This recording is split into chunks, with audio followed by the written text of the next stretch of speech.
Texas A&M. The Oklahoma flag flying high. Oklahoma and Texas, of course, joined the SEC this year. And the best league in softball gets even better, but a pretty stunning result today is Missouri, which has lost a lot, takes down the best team in the country. Yeah, and let me tell you firsthand, Columbia, Missouri is a tough place to go in and play. Reagan Kramer grounds out against Carlin Pickens.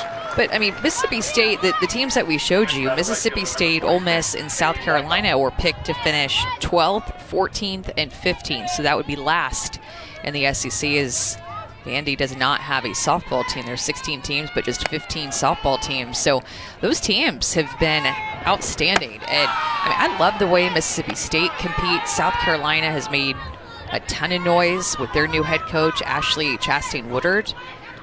And then Ole Miss, revival with their new stadium, playing big.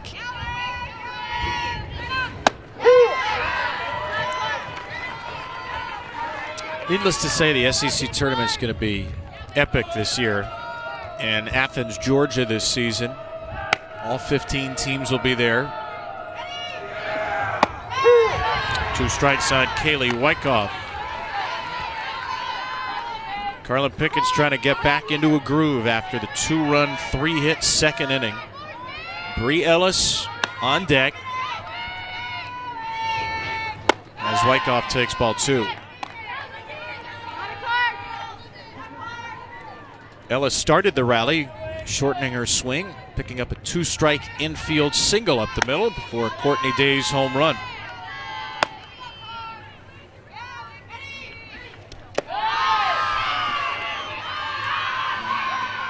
Arkansas, their dugout has been rowdy. Even taking a 2-strike pitch, working it to a full count, they're into it. Of course they were into it with the Courtney Day home run. But they're noticing the little things that are going to help them attempt to win a game here on the road. That's a really loud cheer for a foul ball. Yes. That's how they've been.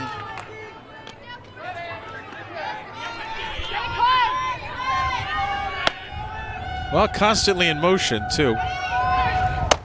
Strike 3 from Pickens as she burns Wyckoff down and in. And here we go, round 2, Bree Ellis versus Carlin Pickens. Really noticed a change in Bree Ellis' swing from her freshman year to now her senior year. So I asked her about it, and she said that swing change started to really take place her junior year. This is after she transferred to Arkansas to try to foul off to get to something away. But she worked on it, and while working on hitting that pitch, because she knew her old team Auburn would throw her there, hit a home run off of Maddie Penta and kind of leveled out her swing in the process. And a place you think Carlin Pickens might want to go today. Very well, might try to go there. Hit a home run last weekend on up and in as well, but can hit a lot of different parts of the zone, which is why you're seeing her home run numbers increase, and most importantly, ball 1 to the 9-hitter, Savia Morgan. Biggest change for you from those first 2 batters to these last 6? What have you noticed? Her just getting ahead. She was falling behind to the first couple of hitters, and I think when you asked me about Boo Gibson squaring around a bunt, I think that was a turning point for her, because that was her first strikeout, was when Boo Gibson squared around a bunt, missed the first 2 pitches, she got ahead 0-2, and then struck her out, and that was a moment that she settled in this game.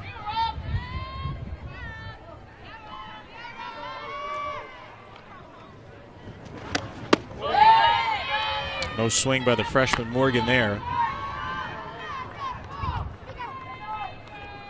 Look, you played a high level. I think most of us have not played at the same high level, but I know a lot of softball fans, baseball fans out there have seen that kind of thing before. Somebody struggling, pitcher struggling. Sometimes it happens. Sometimes the bunt works out, and sometimes you try to give up and out, and you're trying to bunt, so you're probably going to get a strike or 2 against you, and it locks a pitcher in. It seems to have done that for Herron, who's been a strike-throwing machine ever since. 2-2 here. And Morgan pops it out of play. Well, and it's a game of momentum. And you feel that momentum truly with one pitch, especially when you're in the circle, ball in your hand, and you feel that you might be laboring a little bit, struggling a little bit. It just can take that one pitch to get you back into feeling good.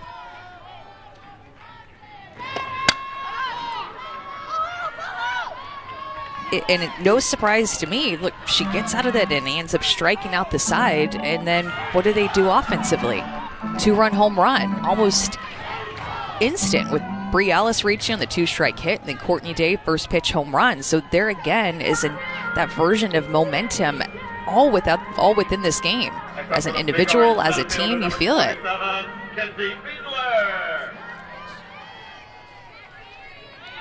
So Morgan's been called out. Kinsey Fiedler is going to step in here. And Morgan on 2 strikes. Let's see, did she step out of the box here? It's highly likely that that's the case. Which will go down as a 2 unassisted when that happens. That's what it is in the scorebook. So it looked like a harmless foul ball, but Morgan, as you see with a lot of left-handed slappers, may have stepped out of the box. Yeah, when you do that with 2 strikes, if the umpire does notice that your foot is out of the box, even on contact with the foul ball, then that goes down as a reviewable play either. And you write down, and stat broadcast tells me, catcher unassisted, 2 unassisted. I'm not going to lie, I write down out of the box. I write down 2U and then I write OOB. It's a little note for myself. Hey, it's great if you're a catcher. You get a free putout. Inside to Fiedler there. Big weekend for Tennessee athletics. Both the men's and women's volunteer basketball teams playing in the NCAA tournament.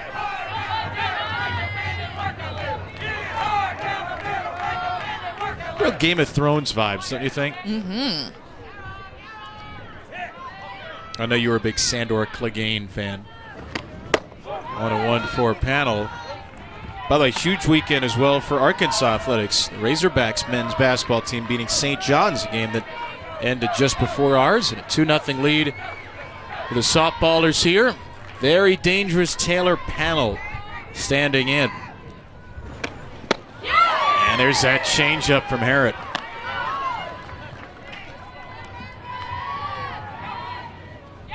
It's her best chase pitch, her best swing and miss pitch. She gets swings and misses on that pitch 59% of the time. Popped up. Riho takes care of out number 2. And the changeup set it all up, and Courtney Deifel told us we have to nail that changeup. Speaking about Courtney working with Robin Herron, she said we are committed to elevating the level of that pitch. Last year she felt like Robin Herron kind of pressed with that pitch. Didn't throw it as well as she's doing this year, but every year it's just gotten a little better, knowing the importance of having it.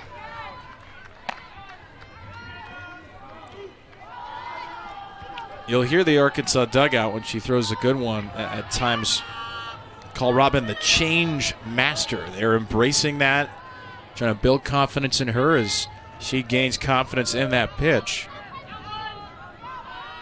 1-0 for Gibson. Well, and Coach Deifel also told us that one of the big turning points was just showing Robin Herron her numbers and her data with that pitch, understanding what that pitch does, and just Robin Herron being able to see the data and how it bends and how it will be used and work for her is actually something that frees her up to throw it more and have more confidence in that pitch. There goes Fiedler, and Miller's throw may have been... Courtney Deifel, I think, is asking about the count, which is 2-1. We are going to talk to Courtney Deifel at the onset of the next inning. She'll join us before the top of the 4th. The winningest coach in Arkansas history by a lot. So 2-1 for Boo Gibson.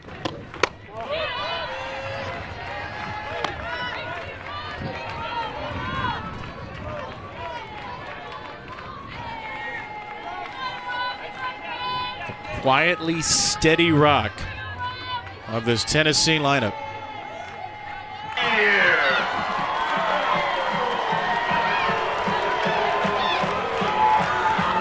Karen Weekly said that they get 29 games in a row on base for Boo Gibson, who was an All-American 2 years ago, and after a little bit of a down season, is playing like an All-American again this year. 2 strikes on Mueller.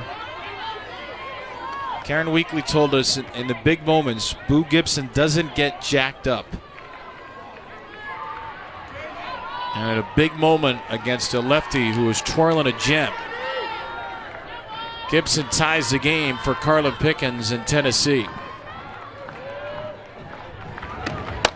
Well, and props to Kinsey Fiedler for being on base, for drawing that walk, finding a way to get on. And Kinsey Fiedler told me that this year, in her senior year, transferring from Washington, she said, I'm not trying to be something that I'm not, but I want to get on base any way that I can because I know I have Taylor Pannell and Boo Gibson behind me. My goal is just to get on base. Exactly what the leadoff hitter did in this inning, exactly what she's done in 2 ABs today. Well, Kinsey has now scored 31 runs in 31 games. So usually when she gets on base, she doesn't stay on that base for long.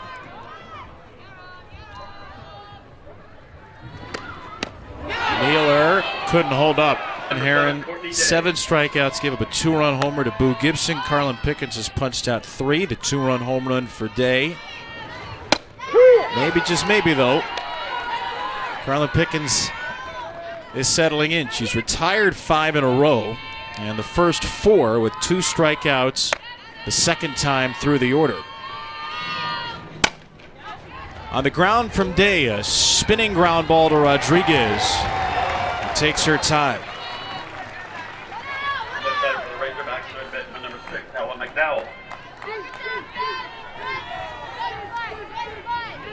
Carlin Pickens, we've seen her touch 77 a couple of times.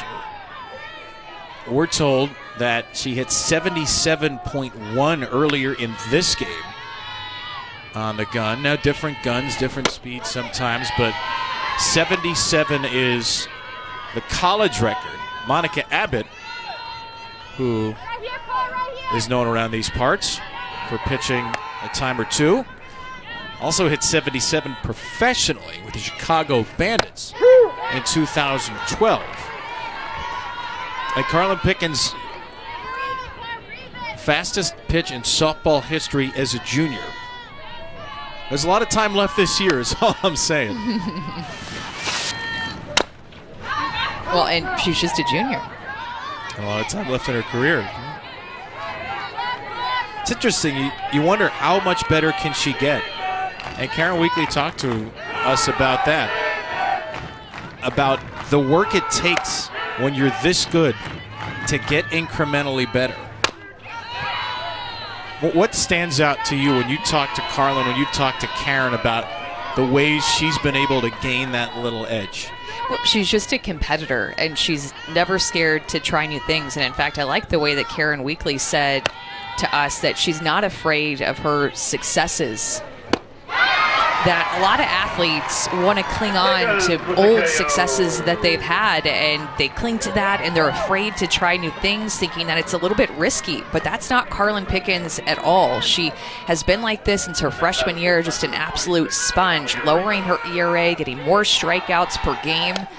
And it's because she is so coachable and competitive. She always wants to find little ways to get better. And at this point, with where she's at in her career, like Coach Weekly said, it's just all about this small, tiny improvements. But she works hard enough to do it. 316 batters faced this year. She's allowed now 7 extra base hits. That's an extra base hit to 2% of batters. Rehill with a. And I did talk to Carlin Pickens about her speed and gaining it. And I'm like, is that something that you're working for? Does it mean something to you? Is it just something that comes natural? Is it from being in the weight room? And she's a kind of a combination of everything. It's been my thing. I've always thrown hard since I was young. And I take pride in it. She said, yeah, I'm a flamethrower. Let's turn up the heat. That is her mentality when she's in the circle. More emotional on the mound to go ahead with that increased velocity. Under Karen Weekly here in Knoxville. Feeling more and more comfortable. That may have looked like a fastball. That was actually a changeup to get Rijo. 1,111 wins at Tennessee and extended through 2029. This has been one of the greatest stretches in Lady Vols softball history, and it is a dynamite history, really. Regionals year after year. Women's College World Series 2 years ago. Up and in, that pitch drills Sophia Nugent. Robin Herron with a, and Tennessee will bring in a pinch runner for her. That's Zoe Schuler, who will take over at first. For the Big Orange, second baseman number 34, Destiny Rodriguez. The 8th hit batter of the year against Robin Herron.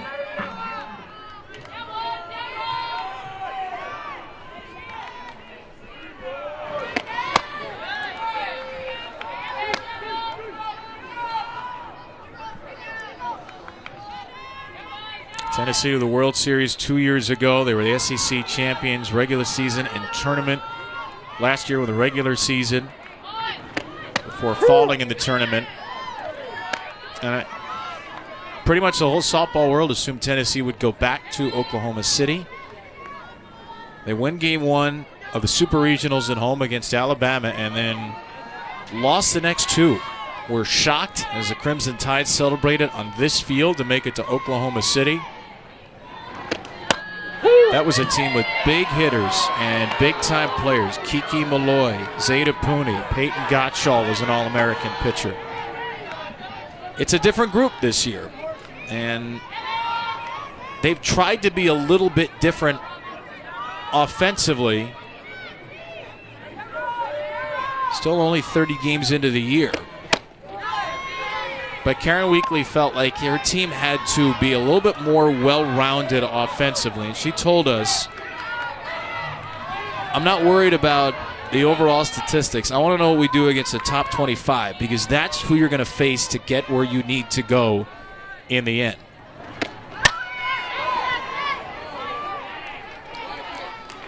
When she felt like this year they wanted to get more speed on the team and more left-handed hitting back to add to Tennessee's dynamic. And I mean, when you look back to Tennessee's history, that's what they're known for is slappers and lefties and speed and dynamic left-handed hitters and a predominantly right-handed hitting lineup that they had, albeit for a ton of power that they had in that lineup. But Kinsey Fiedler being a big part of the addition.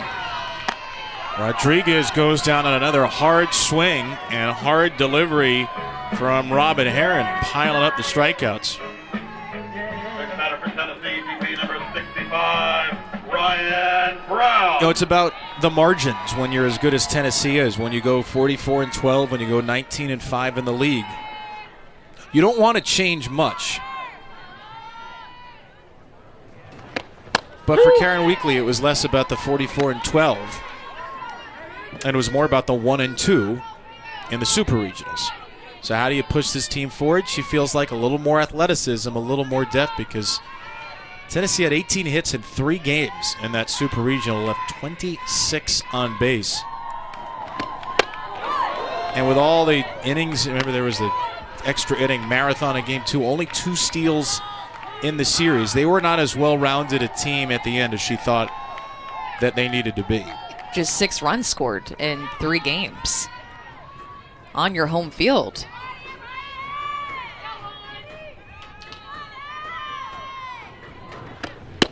I think you said it ultimately just comes down to being able to score in different ways. And known as a home run hitting team. Craig Snyder, who's there on the left, came in as their new hitting coach, as Chris Malvo was their hitting coach last year. He and Kate Malvo, his wife and another assistant on this team, took the co-head coaching job at Auburn. So Craig Snyder comes in. He was the head coach at Texas Tech for 2 years before coming over here. A well-known, highly respected hitting coach, won a national championship at Florida State, coached at Texas A&M, and then took the job at Texas Tech to be the head coach there, and came on back to the SEC. Strike 3 here. Robin Herron with back-to-back punch-outs against Rodriguez. Happ. Great year for the Fightin' Ben McDonald so far. Gabby Leach a little behind strike 1.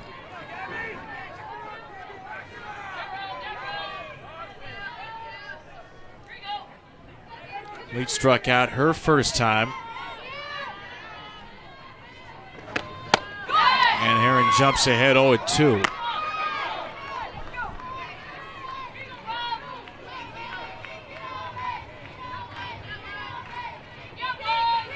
.358 hitter, Gabby Leach. OPS over 11. To her drop ball and rise ball usage, and that fastball usage that she's throwing this year is down to just 11%. Here are the numbers year over year. 44% in 2023. She's cut that down to 1/4 of that usage 2 years later. Her drop ball is up 33% from her freshman year. Her rise ball is just up 3%, but with her rise ball, even though she's only using it 3% more, her swing and miss rate is up 20% with her rise ball. So growing in all these different areas, being able to work her pitches on different sides of the plate is something that she's worked hard on, specifically being able to work more toward her glove side, so away from a right-handed hitter.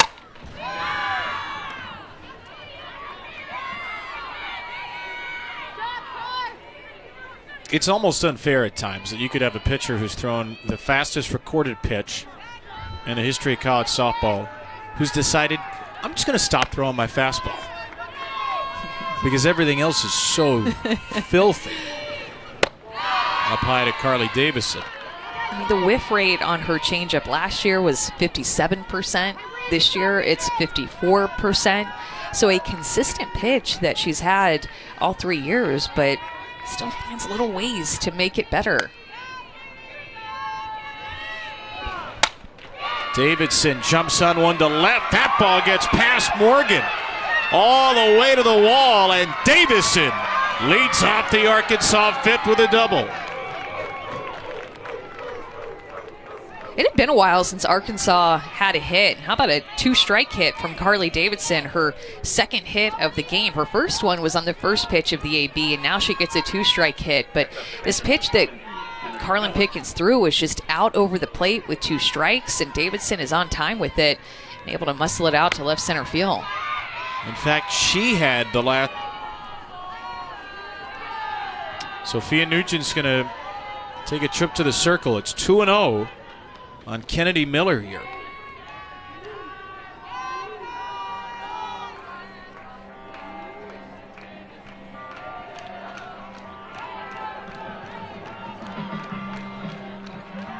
Pickens had retired 8 in a row since the Davison single. The only base runners against her came in that 2-run second.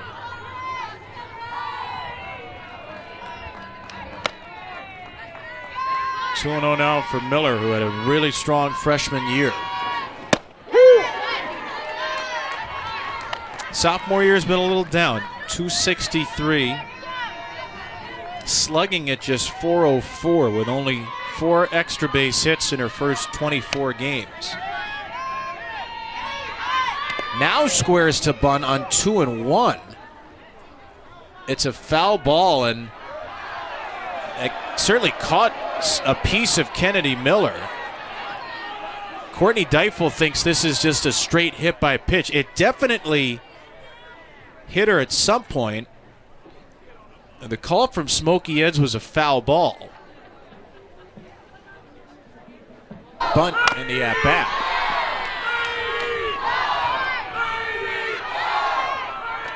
I mean, it's hard enough to hit against Carlin Pickens. Throw a bruise in there. add in a couple of strikes. And Kennedy Miller's just trying to find her way out of this. Still grimacing in the box.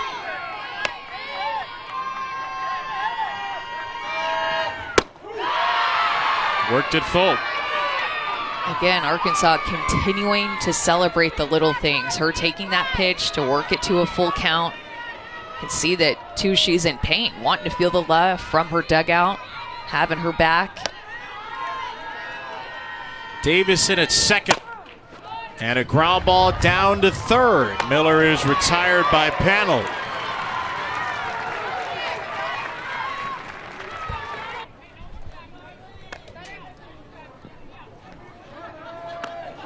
So it's the top of the lineup now with Reagan Johnson.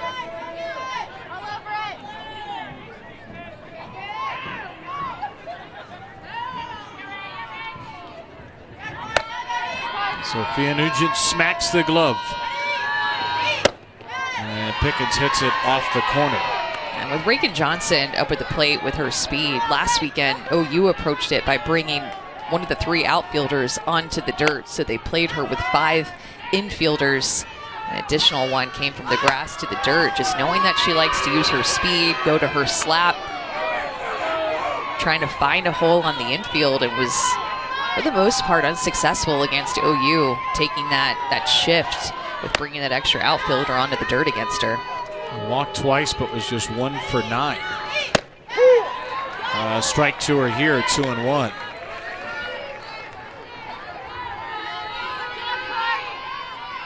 Couple of years at Arkansas, 373 average is the best in program history, 4th best on base percentage. She's got a 3-1 count here.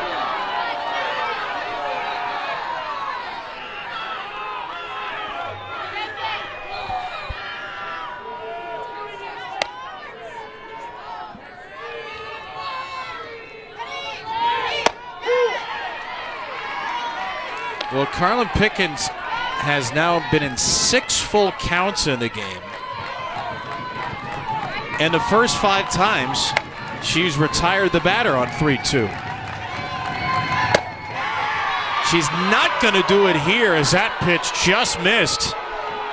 Kinsey Fiedler from center field can't believe it. Pickens frustrated. And Karen Weekly asking about it too on ball 4. A tight one to Johnson that puts 2 on. Loads Davison and Johnson in place with the batter Reagan Kramer.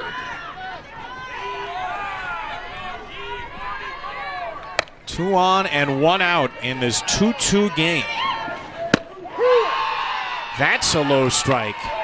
That was maybe a little makeup call. Courtney Deifel has her hands up. Can't believe about that one at all.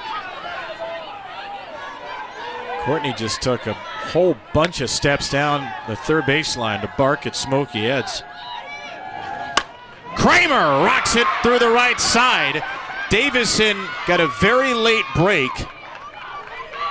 Not sure she scores anyway. That ball was hit so hard to a shallow leach, and the Razorbacks have loaded them. Against a ranked opponent, Kevin, we looked at the stats coming into this game. Carlin Pickens, in terms of her ERA and hits given up and batting average against, when she goes up against a ranked opponent, there isn't a big drop-off. Some pitchers that you see, maybe you look at their overall stats and they're having a great season, but then you dive into the versus ranked opponents and you clearly see a differentiation. But 40 innings pitched against ranked opponents already coming into this game, a sub-1 ERA, only had given up 2 extra base hits against ranked teams.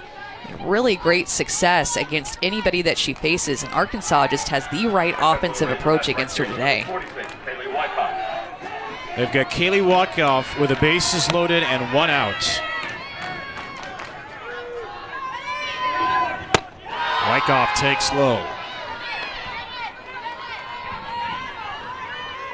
The second multi-hit inning. Remember, Carlin Pickens came into this night having not allowed back-to-back hits in an inning 71 straight.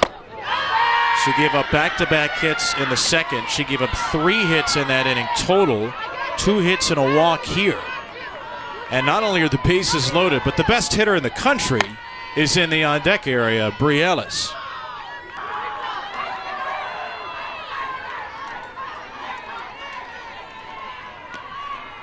So Kaylee Wyckoff, the former Big 12 Freshman of the Year, continues her great first season in Arkansas.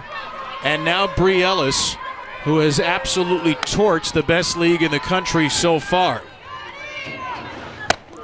First pitch is tight. When you put Bri Ellis in the 4 spot, it's a little further down the lineup than some coaches might, and it means the hitters in front of her really need to deliver. And this inning they have Johnson, Kramer, and Wyckoff, 1, 2, 3 in the order, all reach base and put Ellis in a beautiful situation.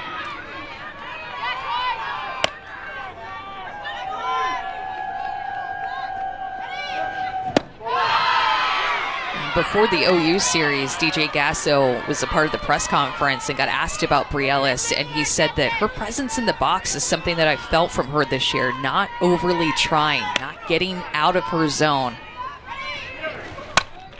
And a big part of that is Courtney Day hitting behind her. Bri Ellis knows that she doesn't have to press, that she can stay a little bit more calm, that it's not just all on her to come through in the big hit, because she has Courtney Day behind her this year, who has already proven herself in this game with a home run off of Pickens. 2-2. Ellis down on strike 3. Bri Ellis had 8 plate appearances with the bases loaded this year. She had an RBI in all 8. A grand slam, some walks in there, was 3 for 3. Pickens may have just saved the game. But now it's Day, the home run hitter from earlier, and she falls behind 0-2. Just like Karen Weekly talked about, that changeup starting to be more relevant in the middle of this game as we head toward the later innings.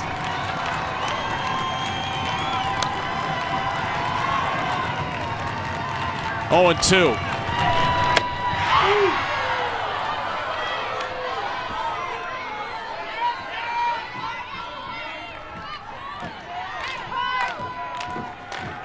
Largest crowd of the season here in Knoxville. They are trying to stomp right through the bleachers on 2 strikes.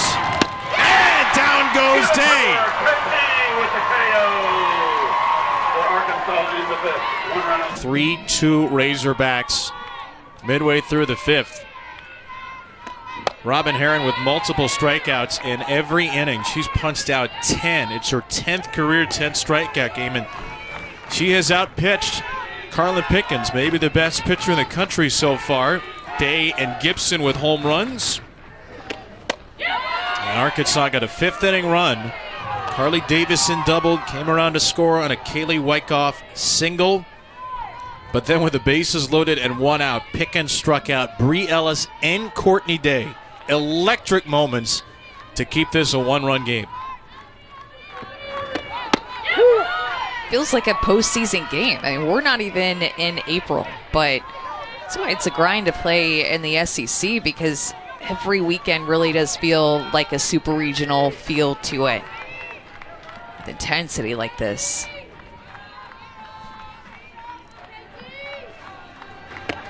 Herron with another strikeout, her 11th of the night. That was a pinch hitter, Katie Taylor, who was no match for the ferocious left arm of Herron.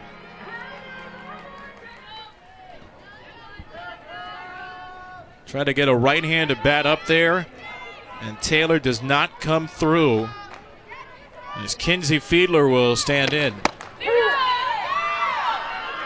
Only volunteer to reach base twice. Double in the first, a walk, a steal, and a run scored on that tying home run by Boo Gibson for the Lady Vols. A bunt shown and a strike taken by Kinsey Fiedler. Kinsey Fiedler came on her visit to Tennessee. Karen Weekly identified her as a leader right away. She said, "This is somebody I want to be a leader." I mean, she just knew it immediately. And it was a conversation, too, that Karen Weekly had with Kenzie Fiedler. She wanted to make sure that she knew right away that she had permission to lead, saying, I need you to lead, especially with Kiki Malloy, a leader for them graduating last year, and a lot of big personalities and big bats graduating. She knew Fiedler had that opportunity to come in and be that next level leader that Tennessee needed. She has a swagger, the toughness that inspires confidence in everyone around her. And what a huge addition to just perfectly fit into that leadoff spot in center field like Kiki Malloy did last year.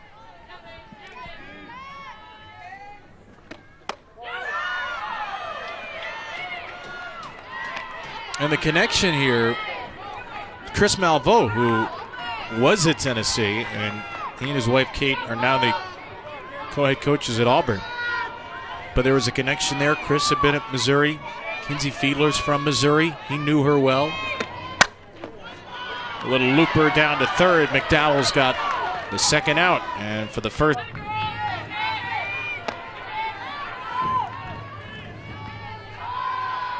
You can't have enough TVs for this Saturday of SEC sports. We got a thrilling fight here between two teams that have combined for the last 4 years of SEC softball championships. Florida sharing it with Arkansas in 21, the Razorbacks in 22, the Lady Vols the last 2 years. Ball and a strike to Taylor Pannell. 1-2. Through that changeup and then that rise ball, back-to-back pitches, exactly what Heron wants. And I mean, she has just been spinning it, using that changeup wisely and very efficiently. Heron looking for another strikeout. And Pannell will rip one out of play. First teamer in the league a year ago. She had 342 in SEC play. That was way up from the non-conference. And Pannell this year has been exceptional. Multiple RBIs, 14 of her 30 games.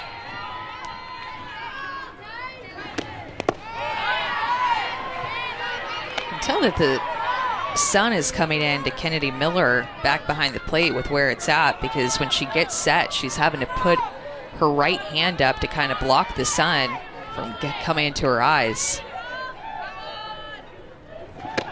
Not easy to be a catcher any day of the week. Nevertheless, kind of battling the sun back there. You don't see that very often. You see outfielders and infielders battle with the sun, but now Kennedy Miller is too. Hard enough to get a glove on the spinorama you get from Robin Heron, I think. She's done a wonderful job working in tandem with her. And so hold on to this strike three cleanly. Multiple strikeouts in all 5 innings. A dozen